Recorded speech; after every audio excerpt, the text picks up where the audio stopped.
Now let's move on to Hamlet's fifth soliloquy. Hamlet's fifth soliloquy falls in Act 3, Scene 2. Before Hamlet is going to his mother's chamber for a conversation, Hamlet's mother Gertrude sends words to Hamlet that she would like to have a talk with him in her chamber.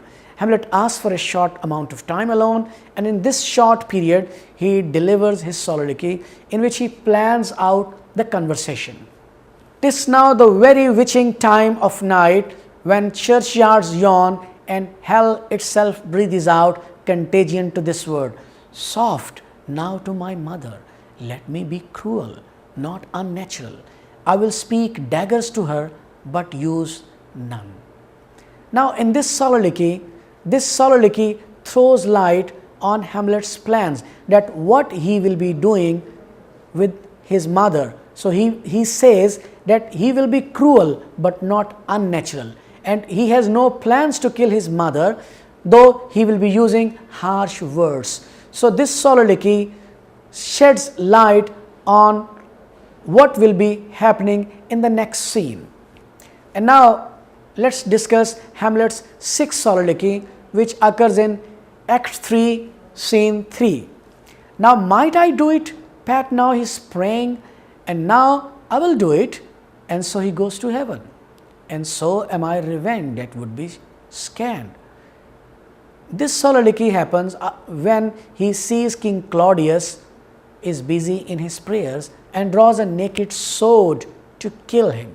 He comes with such intentions, but restrains himself when the thought arises in his mind that by killing the murderer king while he is in the act of praying and seeking forgiveness for his sins, he will be sending him directly to heaven, and this, according to Hamlet, will not be a revenge, because Hamlet thinks that Hamlet's uncle Claudius killed his own father when he was busy day-to-day affairs of the world, and he thinks that Claudius killed his father in a state when there was no reason for God to waive his sins and misdeeds, and Hamlet's father must have paid or paying the divine penalty of his crimes and sins.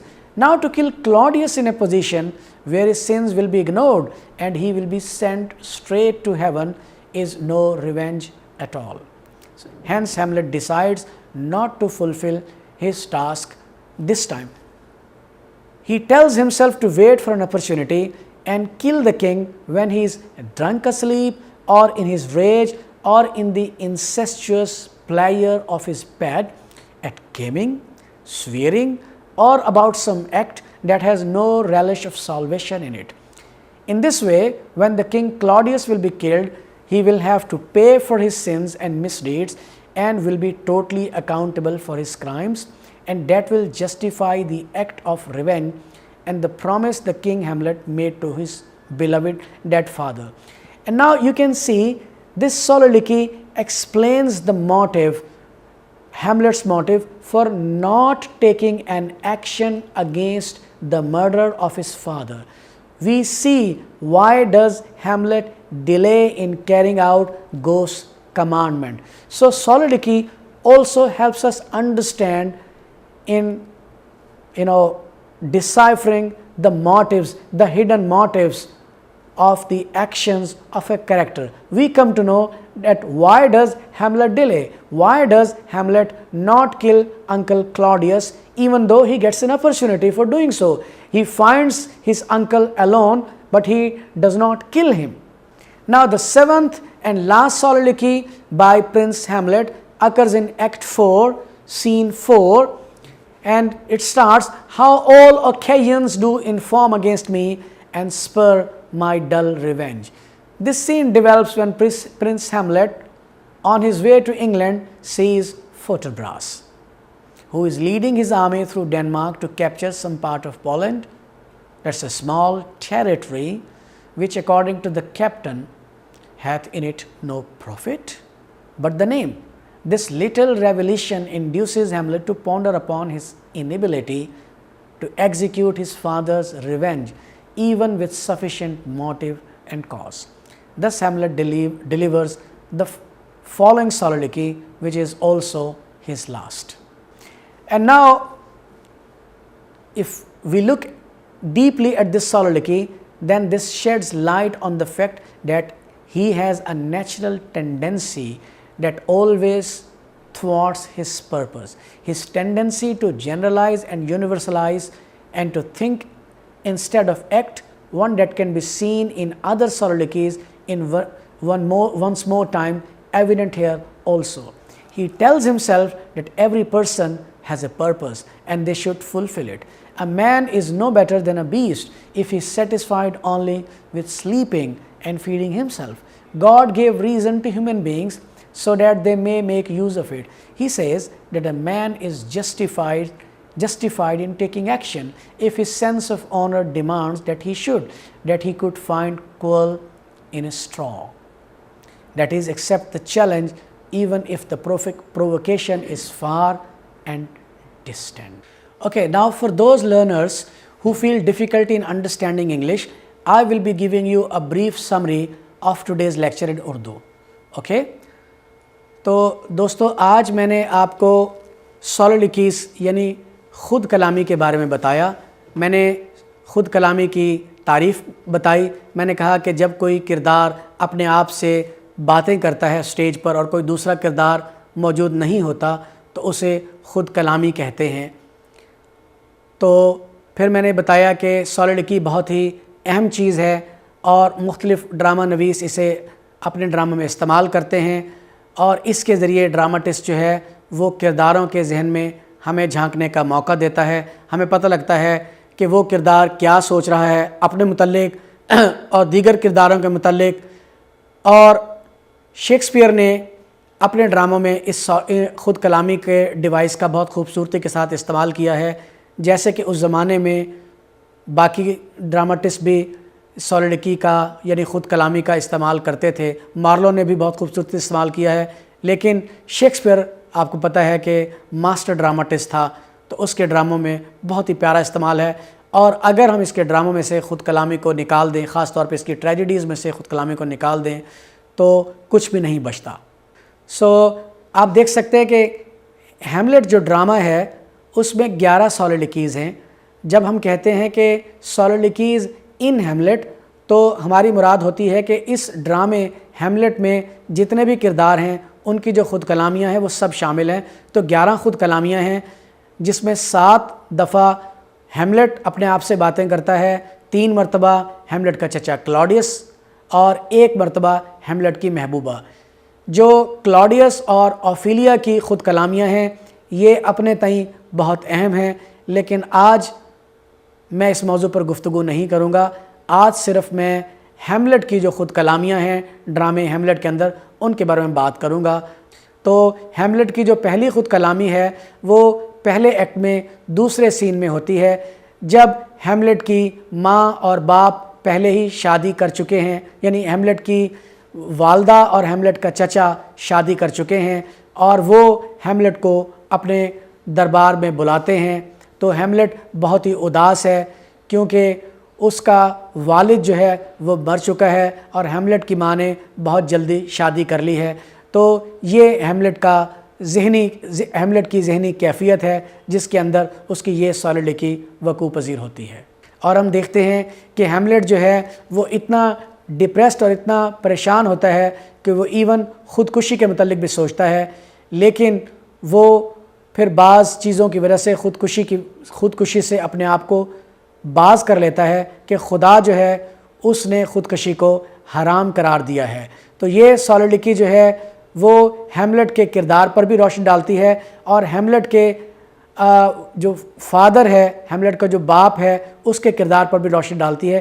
اس سے ہمیں پتہ لگتا ہے کہ Hamlet کا باپ جو ہے مرحوم باپ وہ کتنا اچھا شخص تھا اور ہیملیٹ اپنے باپ سے کتنا پیار کرتا ہے. تو ہیملیٹ کی جو دوسری سولیلوکی ہے یہ بھی ایکٹ 1 میں ہی ہوتی ہے، سین 5 میں ہوتی ہے. تو یہ اس وقت وقوع پذیر ہوتی ہے جب ہیملیٹ کے باپ کا گھوسٹ اس کے پاس آتا ہے اور اسے یہ حکم دیتا ہے کہ وہ اس کے قتل کا انتقام لے، اور وہ اس پر یہ راز بھی افشاں کر دیتا ہے کہ اس کو قتل کرنے والا در حقیقت اس کا اپنا بھائی کلاڈیس ہے۔ تو ہم اس خود کلامی میں دیکھ سکتے ہیں کہ ہیملیٹ کتنا پریشان ہے، کتنا غصے کے اندر ہے، اور وہ یہ عہد کرتا ہے، اس خود کلامی کے اندر وہ اپنے آپ سے عہد کرتا ہے کہ وہ اپنے دماغ سے ہر چیز کو مٹا دے گا اور صرف گھوسٹ کے جو الفاظ ہیں انہیں یاد رکھے گا۔ اور ہیملیٹ کی یہ جو خود کلامی ہے اس سے اس کی ماں کے کردار پر بھی روشنی ڈلتی ہے، جس میں وہ اپنی ماں کو موسٹ پرنیشیس وومن یعنی بہت زیادہ زہریلی عورت کہہ کر بلاتا ہے، اور یہ جو خود کلامی ہے اس کے چچا کے کردار پر بھی روشنی ڈالتی ہے، جس میں وہ اسے ولن یعنی بدماش کہہ کر مخاطب ہوتا ہے۔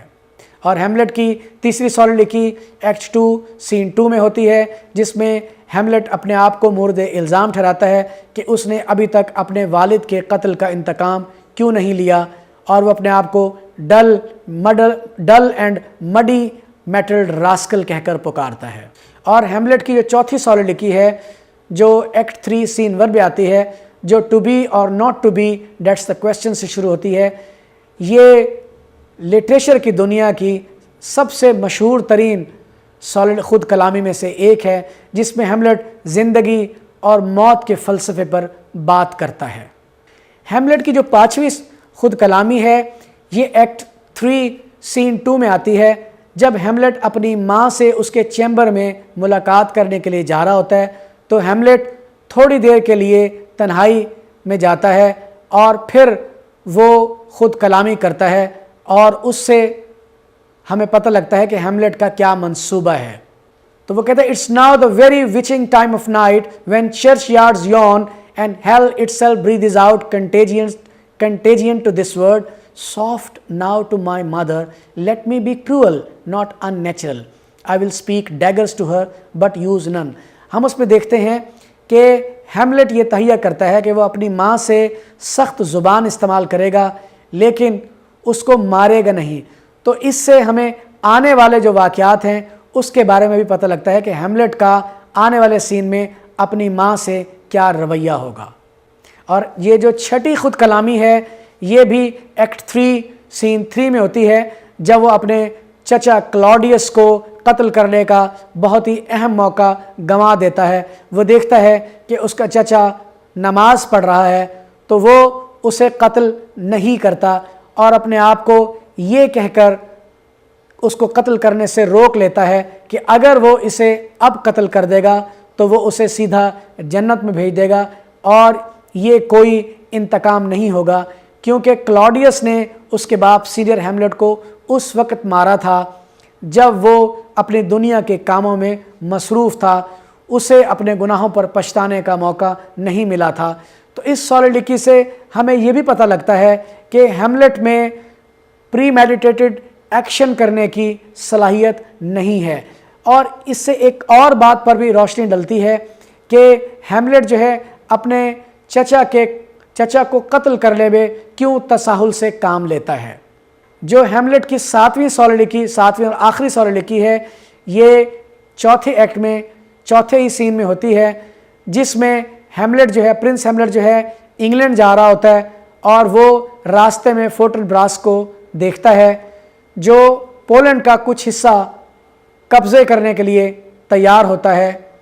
تو اس چھوٹی سی ریولیوشن سے، اس چھوٹے سے انکشاف سے ہیملیٹ اپنے آپ کو مورد الزام ٹھہراتا ہے کہ اس کے پاس اتنا بڑا مقصد ہے کہ اس کا باپ مر گیا اور اس کے باپ کو قتل کر دیا گیا، لیکن وہ اپنے باپ کے قتل کا انتقام نہیں لے سکا۔ تو ہم نے دیکھا کہ ان 7 خود کلامیوں کے ذریعے نہ صرف ہیملیٹ کے کردار پر روشنی ڈلتی ہے بلکہ دیگر کرداروں پر بھی روشنی ڈلتی ہے کہ ہیملیٹ ان کرداروں کے بارے میں کیسا سوچتا ہے، اور ان خود کلامیوں سے ہمیں آنے والے واقعات کے متعلق بھی پتہ لگتا ہے۔ تو ہم نے دیکھا کہ خود کلامی کس طرح ہمیں اس کردار کو اور اس ڈرامے میں موجود دیگر کرداروں کو سمجھنے میں مدد دیتی ہے۔ آج کے لیے بس اتنا ہی، شکریہ، اللہ حافظ۔